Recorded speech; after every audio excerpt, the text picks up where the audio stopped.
Baik, terima kasih Foy ya sudah mengundang kami petani sawit ya. Apkasindo itu adalah Asosiasi Petani Kelapa Sawit Indonesia yang sudah berdiri 23 tahun lalu ya. Kami beranggota tersebar di 22 provinsi dari Aceh sampai Papua. Nah, pergerakan sawit sebenarnya sangat terasa di sektor hulu, yaitu petani sawit. Karena kita yang menjual TBS itu harganya itu harian. Hari ini berapa CPO terkoneksi langsung ke harga TBS. Nah, memang suatu dilema bahwa di saat ekonomi sawit menjadi andalan negara ini, tetapi justru terjadi tarik ulur antara kepentingan yang sebenarnya kecil kalau dipikir menyelesaikannya, masalah minyak goreng. Nah, harganya tidak stabil. Harga dunia sangat mempengaruhi harga dalam negeri. Harusnya terbalik. Indonesia lah yang mengatur harga CPO dunia. Karena kita itu 50% kebutuhan minyak nabati dunia itu dari Indonesia. Nah, jadi ini ada yang lucu aja selama ini kita membiarkan sehingga kita ini sepertinya kita sama kita berantem. Anak bangsa sesama anak bangsa. Lebih tepatnya masalah minyak goreng gitu loh. Harusnya terbalik. Kita yang mengatur harga CPO dunia. Bukan negara pengimpor. Karena mereka pembutuh, mereka tidak bisa jauh dari minyak sawit gitu. Akar masalahnya ya kita selama ini membiarkan negara lain mengatur kita. Ya karena dengan diatur sama orang lain, ya pasti peluang daripada harga di balik layar itu akan lebih tinggi. Contoh, kita tender di KPBN, itu kan harga domestik. Coba kita bandingkan dengan harga Rotterdam. Harga Malaysia itu kan jauh di atas mereka. Kalaupun dikatakan karena kita ada beban, pungutan ekspor segala macam, itu tidak merupakan pembatas yang besar. Ya, oleh karena itu, kenapa pembiaran? Saya tidak menyalahkan siapapun, tetapi dengan adanya rencana perintah dari Pak Presiden Jokowi sudah dari tahun lalu supaya Kementerian Perdagangan segera membentuk Bursa Sawit Indonesia, Bursa CPO, yang bulan Juli awal itu harus sudah launching. Nah, inilah kilometer nol Indonesia tersadar bahwa sawit itu adalah Indonesia, bukan negara lain. Itu momentum. Dan saya pikir jangan lagi ada anak bangsa ini yang ribut ataupun saling membantah tentang bursa itu. Sudahlah, yang lalu berlalu tapi kita lihat ke depan. Karena sawit ini akan semakin seksi ke depan. Minyak bumi makin nggak ada. Sawit itu adalah produk yang irreversible, bolak-balik. Artinya tanam, panen, rawat, replanting, tanam, panen, rawat. Sementara kalau minyak bumi kan cuma nanggo aja. Kita hanya mensyukuri ciptaan Tuhan dari muka bumi, dari bawah muka bumi ini. Kalau sawit tidak. Nah, itu yang tidak dimiliki oleh negara lain. Negara lain bahkan mencoba menanam sawit itu di dalam pot besar dengan modifikasi daripada iklim atau di ruang tertentu mikro diatur. Gak bisa. Lah kita ditanam aja bisa tumbuh dengan baik. Kenapa kita tidak menjaga bersama gitu?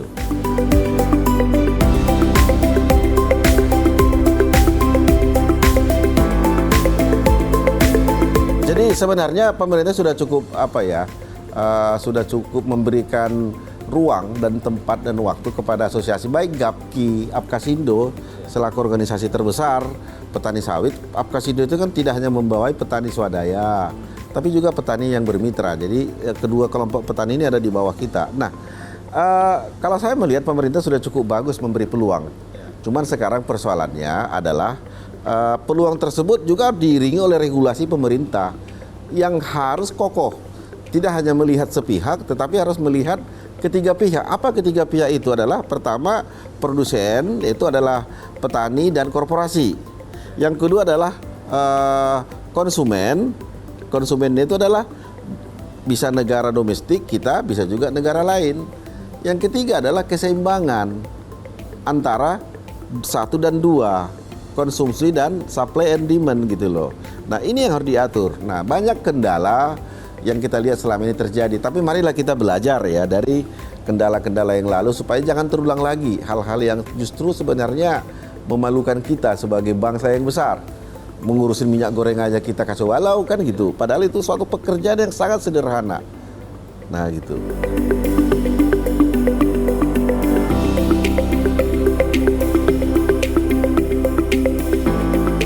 Ya, saya pikir spekulan itu bekerja ketika ada peluang. Spekulan itu juga mata pencarian. Pekerja itu mata pencarian. Ya, kita berikan kepada dia peluang. Ketidaktegasan daripada pemerintah memisahkan antara kepentingan domestik dengan kepentingan pemasukan negara dalam ekspor, melalui ekspor, ini menjadi dua hal yang tarik-menarik. Tapi saya melihat begini, saya sepakat kalau ada yang mengatakan masa negara Indonesia produsen terbesar CPO, 50% kebutuhan minyak nabati dunia, itu justru kekurangan minyak goreng. Siapa bilang kekurangan minyak goreng? Tidak, ada minyak goreng itu, tapi tidak terdistribusi dengan baik, tidak terjangkau. Nah, negara manapun pasti melindungi masyarakatnya. Contoh Malaysia, ada itu namanya harga minyak rakyat. Kenapa kita nggak membuat juga seperti itu dari dulu? Sekarang sudah ada minyak kita. Tapi ada satu hal yang harus kita sadari. Ini yang saya harus sampaikan, bahwa justru program minyak kita ini di satu sisi bagus, tapi di sisi lain mematikan kami sektor hulu. Nah, di bonsai nggak bisa kita harganya mahal, harga TBS kami. Begitu naik CPO, naik TBS, hambat ekspor. Lucu. Bukankah kita butuh duit untuk ekspor, untuk membangun negara ini? Nah, apa itu yang saya sebut tadi itu adalah DMO.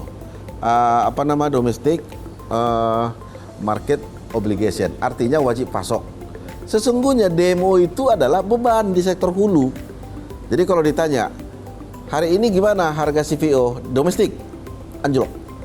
1.300 hari ini per kilogram CPO. Negara atau di Rotterdam berapa? Kurang lebih 15.000, 16.000. Malaysia berapa? Hampir 17.000. Kok rendah banget 10.000 di Indonesia? Kenapa? Karena ini memanfaatkan spekulan dengan isu daripada DMO, Domestic Market Obligation. Nah, DMO ini kan dipersempit. Sekarang 1:3 kalau nggak salah saya. Artinya apa? Kita bisa ekspor 3 kali lipat kalau kita supply 1 kali lipat. Kalau saya mau ekspor dia 3, maka saya wajib pasok 1 ke dalam negeri.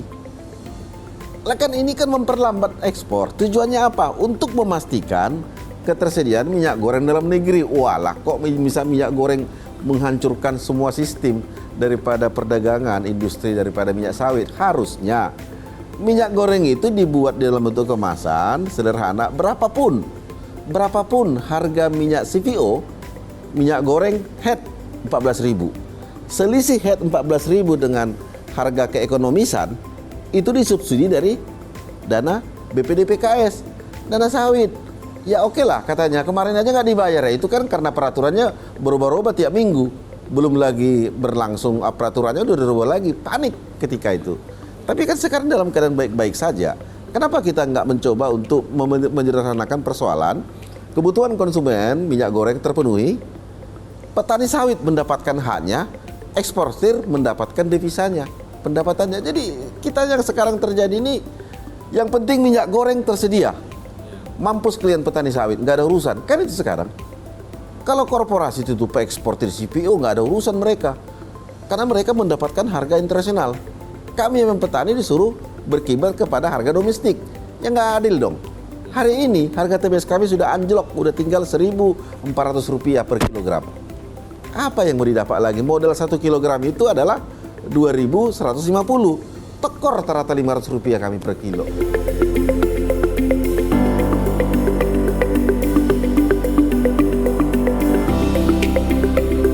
Jadi begini, hal yang berbeda, kenapa berbeda?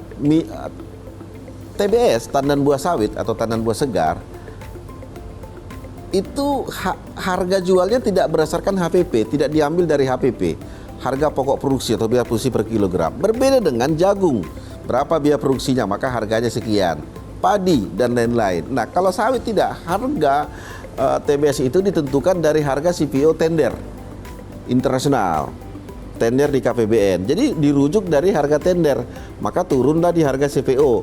Harga CPO turun lagi ke harga TBS. Artinya berapapun harga TBS kami, petani sawit nggak masalah, asalkan itu harga sebenarnya. Tapi yang kami dapat sekarang ini kan bukan harga sebenarnya. Terlampau banyak beban-beban yang diembankan kepada TBS, bahan baku daripada CPO, bahan baku dari minyak goreng. semua beban di hilir itu ditimpakan ke kami.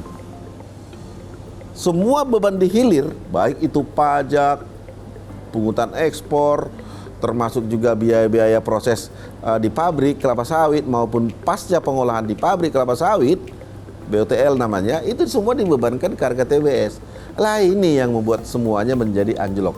Oleh karena itu, sekali lagi saya bilang, kami tidak menginginkan harga lama, harga tinggi, mahal, tetapi sesuaikanlah harga TBS kami dengan harga CPO tender internasional. Jangan ketika eksportir mau ekspor baru pakai harga internasional. Tapi ketika menentukan harga TBS petani sawit, kami disuruh berkiblat kepada harga CPO domestik yang ditender di KPBN. Itu di KPBN itu tidak kompetitif karena dia bukan bursa. PTPN itu hanya menjual kurang lebih itu 5-6% CPO produksinya dari total perusahaan Indonesia. Yang besarnya kan mengkeroyok, membanting harga supaya mereka jual murah CPO-nya. Kan cuma kurang lebih 7% lah, nggak sampai lah dari total perusahaan Indonesia. Tentu dengan diserang begitu, jual murah, akibatnya CPO-nya dengan harga murah, kami petani sawit menurut Permentan 01 disuruh berkiblat kepada harga tender KPBN yang harganya murah. Tentu kami juga bahan bakunya makin murah kan gitu teori ekonominya. Nah itu yang terjadi. Dalam konteks itu dua-duanya rugi. PTPN juga rugi karena dia harus jual murah. Kami juga rugi karena kami disuruh berkiblat kepada yang murah. Nah oleh karena itu stop. PTPN tidak usah membuka tender, ikut aja dia bursa. Supaya harganya naik. Dan kami pun tertolong. Adil kan? Nah itu masalah harga TBS dan CPO. Nah kepada harga minyak goreng, kita kan ada pungutan ekspor. Hari ini pungutan ekspor itu $100 per ton. Itu sekitar Rp300 per kilogram TBS kami tertekan. Saya menyumbang dan teman-teman petani sawit 17 juta orang menyumbang itu BPDPKS. Jadi kalau ada orang mengatakan dari mana dana BPDPKS itu tidak ada hubungannya dengan petani sawit, itu salah besar. Itu salah itu. Itu perlu itu dikasih penataran karena faktanya dana BPDPKS itu yang setiap tahun rata-rata 70 triliun itu berasal dari TBS petani. Hari ini $100 beban TBS petani untuk 1 ton ekspor CPO. Kalau dikonversikan ke rupiah kami $100 tadi dalam bentuk ton CPO, ke TBS itu 300 perak per kilo saya menyumbang. Luar biasa memang petani sawit, tetapi itu faktanya.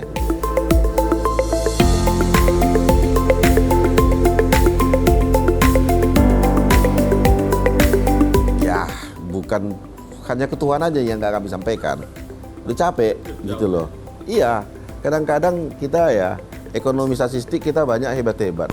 Tapi menghitung itu ketika itu kepentingan petani tidak menjadi prioritas.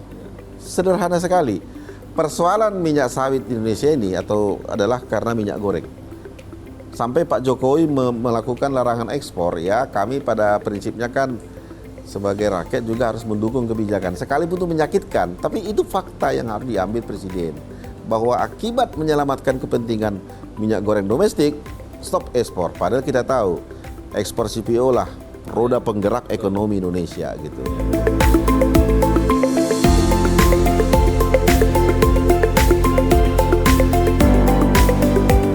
Jadi gini, perlu dicatat oleh kita semua ya. Indonesia itu adalah konsumen CPO terbesar di dunia. Semuanya gorengan. Nah, coba dari 45 juta ton tadi, Mas, lebih dari 45% atau kita buatlah 40% itu dipakai dalam negeri. Berarti kan 20 juta ton. Coba cek negara mana di Indonesia, di dunia ini yang ada memakai minyak CPO 20 juta ton kecuali Indonesia. Apalagi dengan naiknya B30 ke B35 itu 13,5 juta ton CPO itu kita tuangkan ke minyak bumi, dicampur menjadi biodiesel. Artinya serapan domestik tahun ini akan tembus dia di atas 50%. Dunia akan kecarian dari minyak sawit karena kita pakai untuk energi. Dan itulah yang terjadi. Mereka tidak suka kita pakai untuk energi biodiesel, minyak CPO kita. Kenapa? Karena akan terjadi persaingan kebutuhan manusia pangan dengan kebutuhan mesin. Manusia akan kalah dibanding mesin kalau diadu kebutuhan. Akibatnya apa? Akan terjadi namanya mahalnya minyak nabati karena minyak sawit makin langka. Makanya mereka melarang kita, negara Uni Eropa melarang kita menggunakan minyak sawit dicampur ke solar. Nah, itu dia dasar yang dibangun. Tentu dengan bahasa-bahasa yang berbeda ya. Nah, tetapi yang perlu saya katakan, kita jangan pernah lupa bahwa konsumen justru Indonesia adalah konsumen terbesar CPO dunia. Meningkatkan harga CPO dan menolong harga TBS petani itu hanya bisa dilakukan dengan men-setel konsumsi domestik. Semakin tinggi konsumsi domestik, maka semakin tinggi harga CPO dunia. Nah, itulah hukumnya.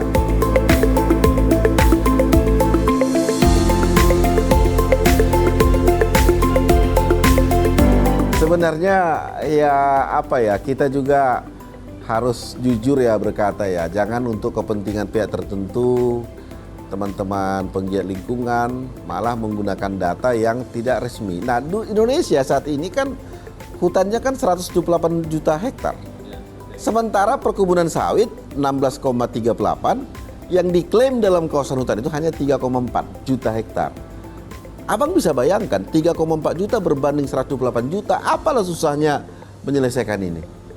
128 juta loh berbanding 3,4 yang diklaim dalam kawasan hutan. Apa susahnya menyelesaikan ini? Kecil lah kalau dibandingkan dengan luas hutan secara keseluruhan. Nah, itulah menjadi persoalan. Jadi kalau dikatakan perusahaan-perusahaan membuka sawit sehingga terjadi namanya deforestasi, itu salah. Karena yang dibuka oleh baik petani sawit maupun perusahaan itu untuk menanam sawit itu adalah ex izin HPH daripada masa lalu. Pemberian izin secara besar-besaran oleh pejabat negara sebelumnya, menteri-menteri sebelumnya. Sebenarnya justru itu dosa daripada Kementerian Kehutanan yang lalu. Kenapa jor-joran ngasih izin? Ketika mereka sudah pemilik izin sudah menghabiskan kayunya ditelantarkan. Karena kebutuhan manusia makin meningkat, dilihat juga prospek industri sawit makin besar, maka mereka memanfaatkan tanah-tanah yang ex HPH yang terlantar tadi menjadi tanaman perkebunan. Jadi kalau dibilang kita merambah hutan, ya enggak lah. Satu. Yang kedua, setelah terbitnya Undang-Undang Cipta Kerja, ini sebenarnya peraturan yang sangat kejam.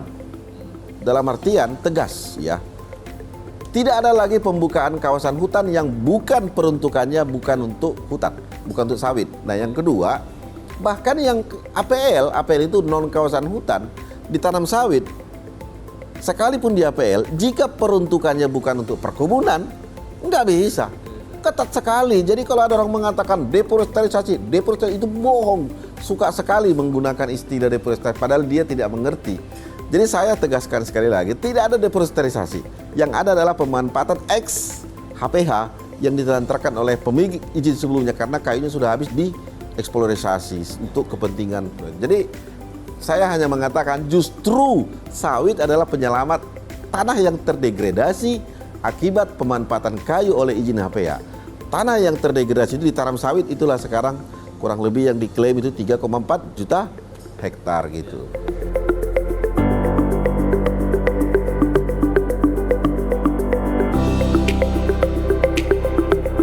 Sebenarnya gini, orang mau menikah aja pun ada konflik gitu kan. Nah, orang mau kawin aja pesta buat apa ditutup jalan pasti ada ribut.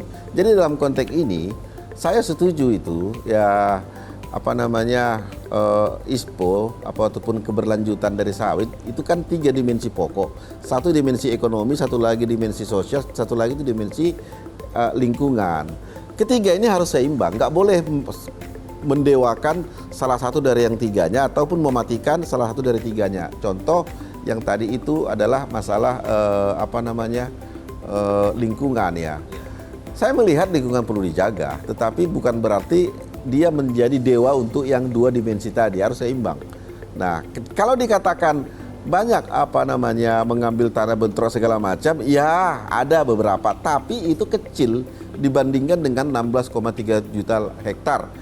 Persoalan yang ada itu juga terkadang juga dosa-dosa masa lalu dari kementerian yang menangani kehutanan ketika itu, memberikan izin, tidak pernah melihat existing di lapangan.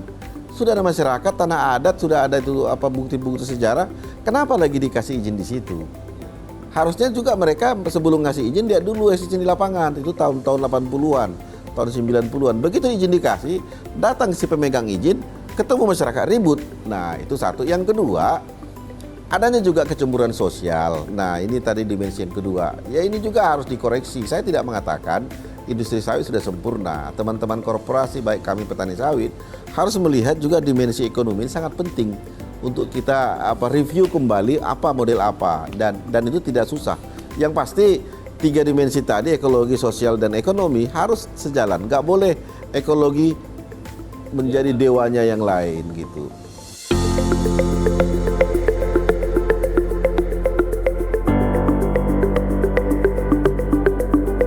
Perkebunan sawit itu justru gaji tertinggi dari semua sektor jasa.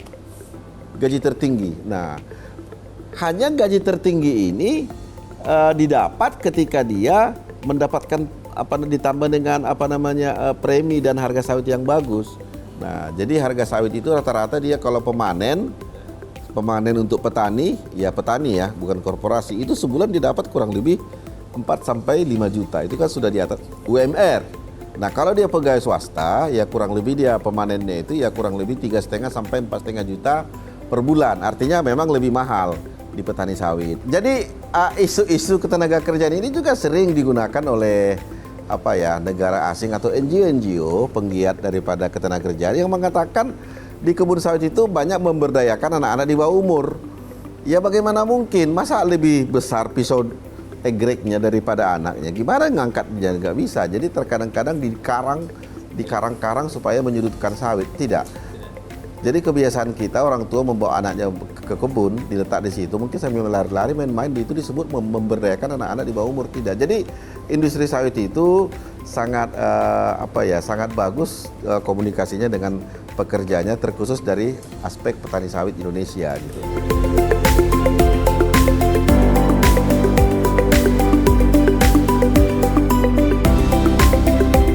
Keberlanjutan itu dalam industri sawit itu dikenal yang paling umum di Indonesia itu adalah RSPO, satu lagi ISPO, Indonesia Sustainable Palm Oil. Nah itu hampir sama, cuman kalau ISPO kan made Indonesia, RSPO made in luar negeri. Nah konsepnya itu kan sama yang tadi itu, yang 3 itu aja nih tuh, nggak ada bedanya itu. Aspek sosial, ekonomi, dan tata kelola lingkungan. Nah kalau saya pikir ya apapun istilahnya, baik RSPO, apapun ISPO, tujuannya adalah bagaimana menjaga keseimbangan 3 sektor tadi. Hanya negara pembutuh CPO ini kan suka-sukanya mengganti peraturan. Sekarang terakhir dia buatnya EUDR.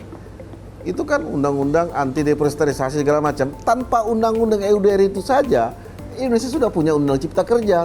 No, tidak boleh membuka. Udah moratorium kita. Tapi mereka buat, ibaratnya kalau main bola, suka-suka mereka memindahkan gawangnya. Jadi kita capek jadi ngikutinya. Makanya kita harus tegas, tingkatkan konsumsi dalam negeri, biar mereka merasakan bahwa kita ini juga pembutuh CPO terbesar di dunia. Iya, kita jangan mau dikatrol. Minyak jelantah jadi leles, sok-sokan pula dia ngatur-ngatur kita kan. Nah itu, bagi saya gitu, sederhana gitu.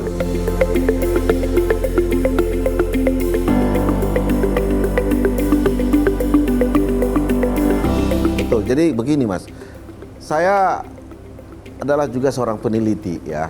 Kebetulan saya sejak S1 sampai program doktor, saya adalah peneliti sawit. Jadi kalau saya perhatikan ya, sekitar tahun 90-an di satu daerah kabupaten itu sepi sekali, nggak ada nama aktivitas. Tapi sekarang 10 tahun kemudian tahun 2000, tahun 2010 dan hari ini itu sudah menjadi kota baru yang sangat besar, kabupaten.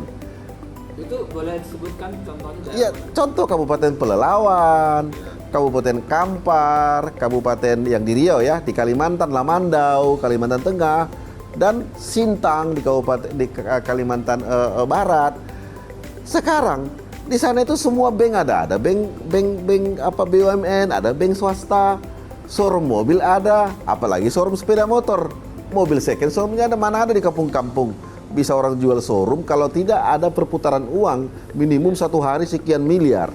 Itu indikator Bang. Itu indikator yang nyata. Kita nggak usah munafik mengatakan sawit itu begini-begini. Emang kalau kita tanam di situ pohon jengkol atau tanaman-tanaman padi atau lain emang bisa seperti nggak ada. Nah Oleh karena itu kita harus sadar, ibarat anak gadis, sadarlah kita akan kecantikan kita poles supaya kita mendapat manfaat daripada kecantikan daripada bodi kita. Nah, dalam konteks sawit, coba lihat Provinsi Riau. Nilai tukar petani sawit berapa? Tuh hampir 1,8. NTP, nilai tukar petani. Coba bandingkan dengan nilai tukar tanaman pangan. Cuman berapa? Cuman 104, 106, langit dan bumi. Kenapa nggak ini kita jaga sebagai pemicu multiplier efek dari ekonomi masyarakat dengan adanya sawit? Multiplier efeknya ini kan lebar sekali, Mas. Gitu loh. Nah, gitu.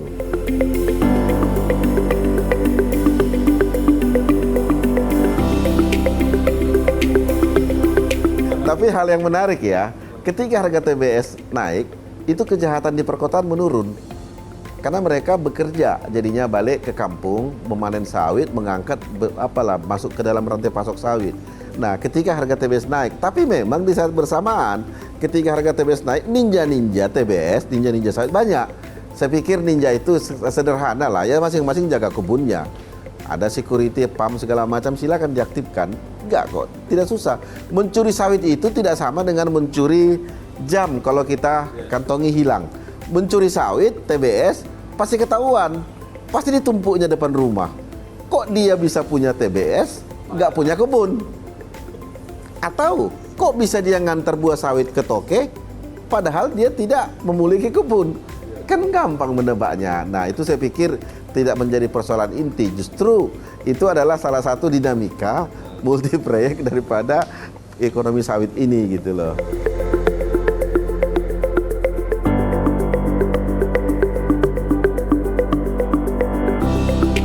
Jadi sebenarnya ya Mas ya, di dalam Undang-Undang Cipta Kerja tidak dikenal lagi namanya limbah sawit. Karena nggak ada limbah, dia zero waste, artinya tidak ada produk apa. Tapi yang ada itu adalah produk sampingan. Dan semua produk sampingan itu sekarang malah laku dijual. Coba sebutkan satu aja produk dari industri pabrik kelapa sawit yang nggak laku. Nggak ada. Limbah aja sekarang ngantri. Saya mau beli limbah cair pabrik kelapa sawit A. Wah, tunggu 3 tahun lagi kontrak habis. Tetapi kalau memang produk sampingan tadi langsung dilepas, itu kan masih bereaksi. Itu wajar. Bereaksi, makanya dulu dibuat di dalam kolam limbah. Kolam limbah istilahnya, tapi sebenarnya itu kolam untuk menetralisir sebelum dia dilepas ke konsumen. Karena itu bisa dipakai contoh untuk pupuk. Waduh, itu tandan janjang itu sekarang susah sekarang, semua laku. Nah, kalau di pabrik apalagi minyak minyak kotor Miko, katanya Miko begini-begini, cari aja lah. Kalau ada bisa dapat minyak kotor sawit, katakan 1 ton hari ini saya bayar. Karena nggak ada lagi, udah dikontrak sama negara lain. Ya mau dibeli semua itu. Apa tuh? Cangkang sekarang harganya 1.200. Coba cari ada cangkang, ada nggak pabrik jual cangkang? Capek bebuih bulut mencari cangkang.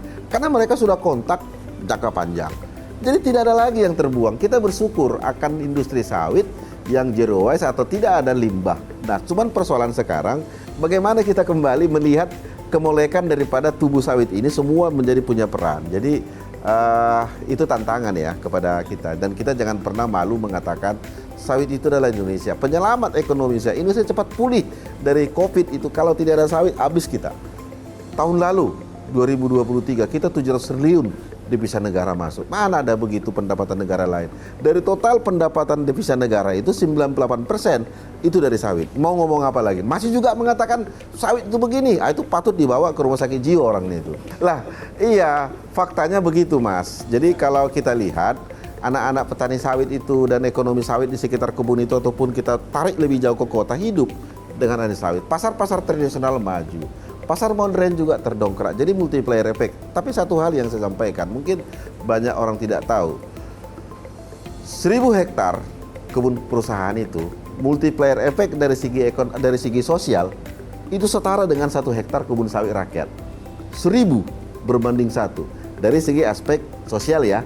Karena kalau dia perusahaan, dia cenderung melakukan aktivitas sosialnya di luar daripada area kerjanya. Pasti dia punya anak di Bandung, punya anak di Jakarta, di Medan. Ke sana dia pergi. Tetapi kalau petani punya 2 hektar, dia akan arisan di situ, acara mendoa di situ, belanjanya ke pasar tradisional. Ya kan gitu nih. Itu yang tidak orang sadari. Makanya kenapa multiplayer, kenapa dampak ekonomi sawit Indonesia ini sangat kuat kepada ekonomi Indonesia. Rahasianya cuma satu. Karena 42% sawit itu dikelola oleh petani. Dari 16,38 juta hektar, 6,87 itu dikelola oleh petani sawit. Sehingga multiplier efeknya sangat dahsyat. Sangat dahsyat. Coba ceklah anak-anak Indonesia yang sekolah ke luar negeri. Itu dari provinsi mana? Dari provinsi sawit. Kita harus jujur mengatakan itu. Bukan hanya anak petani sawit, tapi anak toke pupuk, anak toke truk, anak toke pembeli TBS-TBS petani berondolan. Masih juga seputaran sawit. Jadi oleh karena itu kita harus melihat.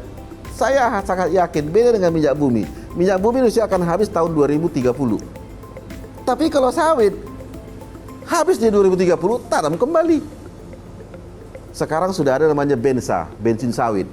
Aftur sudah kita campur dia 4% dengan minyak pesawat terbang.